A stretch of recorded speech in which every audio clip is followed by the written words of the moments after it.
السلام علیکم ورحمۃ اللہ وبرکاتہ۔ امید کرتی ہوں آپ سب خیریت سے ہوں گے۔ کیا آپ جانتے ہیں قرآن پاک کی ایک بات ایسی ہے جو انسان کو کبھی ٹوٹنے نہیں دیتی۔ قرآن پاک میں ایک چیز بہت خوبصورت ہے، بہت امپورٹنٹ ہے، امید۔ سارا قرآن ایک دعا ہے اور دعا امید ہوتی ہے۔ ہر چیز کے لیے دعا ہے۔ اس کا مطلب ہے کہ اللہ تعالیٰ ہر مشکل میں ہمیں امید بھی دے رہے ہیں۔ مجھے سب سے اچھی چیز لگتی ہے قرآن پاک کی کہ ہم کبھی نا امید نہ ہو، کوئی گناہ ہو جائے تب بھی، اور اگر کوئی مشکل آن پڑے تب بھی، کیونکہ اللہ تعالیٰ سب کچھ کر سکتے ہیں۔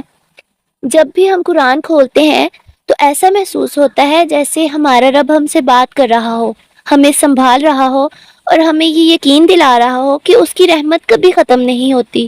دعا صرف مانگنے کا نام نہیں بلکہ امید کا نام ہے، اور قرآن دعا کی سب سے خوبصورت کتاب ہے۔ ہر دعا ہمیں یہ سکھاتی ہے کہ چاہے حالات کتنے ہی مشکل کیوں نہ ہو، اپنے رب سے کبھی امید ختم نہیں کرنی چاہیے۔ ذرا سوچیں، اگر اللہ تعالیٰ ہمیں مایوس دیکھنا چاہتے تو وہ ہمیں دعا کرنا کیوں سکھاتے؟ وہ بار بار ہمیں اپنی طرف بلاتے ہیں، اپنے سامنے ہاتھ اٹھانے کی دعوت دیتے ہیں، تاکہ ہم جان لیں کہ ہر بند دروازے سے پہلے اللہ تعالیٰ کا دروازہ ہمیشہ کھلا ہوتا ہے۔ اگر آج آپ کا دل بوجھل ہے، اگر زندگی آزمائشوں سے بھر گئی ہے، اگر دعائیں ابھی تک قبول ہوتی نظر نہیں آ رہی، تو مایوس نہ ہوں۔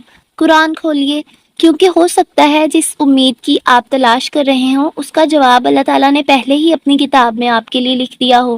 یاد رکھیے، جس دل میں قرآن بس جائے وہاں مایوسی زیادہ دیر نہیں ٹھہرتی۔ قرآن پاک میں ارشاد ہے، ان اللہ مع الصابرین، اللہ تعالیٰ صبر کرنے والوں کے ساتھ ہیں۔ قرآن ہمیں اللہ تعالیٰ کی رحمت سے کبھی مایوس نہ ہونے کی تلقین کرتا ہے، چاہے انسان نے کتنی ہی غلطیاں کیوں نہ کی ہوں۔ اگر وہ سچے دل سے توبہ کرے تو اللہ معاف کرنے والا اور بے حد مہربان ہے۔ صبر صرف خاموشی سے تکلیف برداشت کرنے کا نام نہیں، بلکہ مشکل حالات میں بھی اللہ پر یقین قائم رکھنا، نماز، دعا اور نیک اعمال کے ذریعے ثابت قدم رہنا ہے۔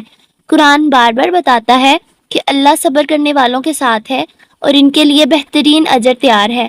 قرآن ہمیں یہ یقین دلاتا ہے کہ رات چاہے کتنی ہی طویل کیوں نہ ہو، اللہ کے حکم سے صبح ضرور طلوع ہوتی ہے۔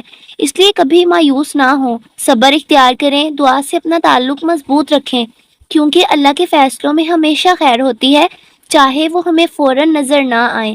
اللہ تعالیٰ ہمیں قرآن کو سمجھنے، اس پر عمل کرنے اور ہر حال میں اپنے رب سے بہترین امید رکھنے کی توفیق عطا فرمائے۔ آمین۔